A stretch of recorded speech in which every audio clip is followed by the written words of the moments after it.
Kaut kā nav iekšā šodien. Iedvesma nav. Lai būs.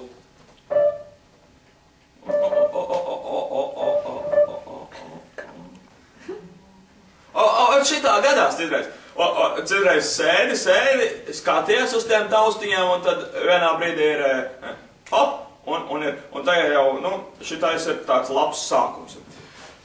Atceros, ka pirms 20 gadiem, kad biju izstūmis klavieres mežā rakstīt, tad bija tā, ka vienu brīdi it kā nevar neko uzrakstīt, un tad Dzēguze, es nezinu, ko viņi darīja, viņi nonāca lejā no koka,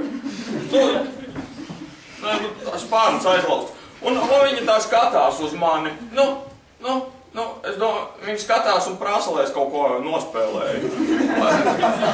Un tā arī Zegužu valsis radās, ja?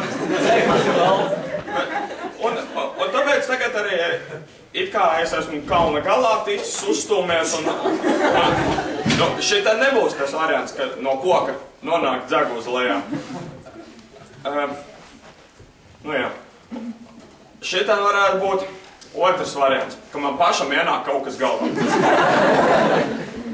Šitajā gadījumā man viens skaņdarbs bija vienkārši fantastisks, kur viņš man pašam ienāca galvā. Es it kā aizvēru acis, un tajā brīdī viņš ienāca galvā, un es uzrakstīju, apmēram 4 rindiņās bija mans melanholiskais valsis, kas man vienā brīdī ienāca galvā, brīdī, kad nekas nenāca galvā.